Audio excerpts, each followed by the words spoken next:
అందరికి కూడా శ్రావణ శుక్రవారం శుభాకాంక్షలు. అందరికి కూడా లక్ష్మీదేవి కటాక్షం సంపూర్ణంగా లభించాలని కోరుకుంటూ ఈ రోజు ఒక ముఖ్యమైన అంశం మీకు చెప్పబోతున్నాను. ఏంటంటే మామూలుగా ఈ రోజు మనం అందరం కూడా లక్ష్మీదేవి పూజ చేసుకుంటాం. కానీ లక్ష్మీదేవి పూజ చేసుకున్న తర్వాత మనము అమ్మవారికి నైవేద్యం ప్రసాదించిన తర్వాత, నైవేద్యం పెట్టిన తర్వాత మనం తాంబూలం పెడుతూ ఉంటాం.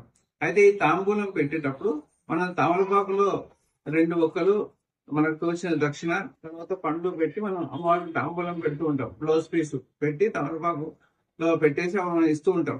అయితే అదే పద్ధతిలో చేసుకునేటప్పుడు ఒకటి మీరు ఫాలో అవ్వాల్సింది ఏంటంటే, ఇట్లా ఒక తమలపాకు ఉంటుంది. ఈ తమలపాకులో 2 పురుష స్త్రీ అని 2 రకాలైన తమలపాకులు ఉంటుంది. అయితే మీరు ఎలా గుర్తుపెట్టాలి వీటిని అంటే, మీకు ఇప్పుడు చూసినప్పుడే వెనుక భాగంలో మీకు చాలా క్లారిటీగా కనిపిస్తుంది. వెనుక భాగంలో ఈ 2 గీతలు కలిసి ఉంటేమో అది స్త్రీ తమలపాకు అన్నట్టు. ఒకవేళ ఒకటి పైనకి ఒకటి కిందికి ఉందనుకోండి, అది పురుష తమలపాకు అన్నట్టు. కాబట్టి ఎప్పుడైతే కానీ తాంబూలం పెట్టేటప్పుడు ముఖ్యంగా అప్పుడు మనం స్త్రీ తమలపాకులు మనకి దొరకాలి. అది దాంట్లో మీరు తాంబూలం పెట్టినట్టయితే మీరు అనుకున్న కోరిక అనేది సిద్ధిస్తూ ఉంటుంది. అయితే ఇది పెట్టేటప్పుడు మనం ఏం చేయాలంటే ఈ 2 తమలపాకులు యూజ్ చేయాలి. అంటే సరి సంఖ్య తమలపాకులే మనం తీసుకోవాల్సి వస్తుంది.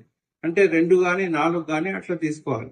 అలా తీసుకొని దాంట్లో ఒక్కలు తర్వాత దక్షిణ, మీకు సువర్ణ నాణ్యమైనా సరే లేకుంటే వెండి నాణ్యమైనా సరే అది ఉంటే అది పెట్టండి. తర్వాత ఒక బ్లౌజ్ పీస్ కూడా పెట్టాలి, పండ్లు కూడా పెట్టాలి. అయితే దీంట్లో పండ్లు కూడా మీకు దానిమ్మ పండు పెడితే ఫలితం చాలా ఎక్కువగా ఉంటుంది.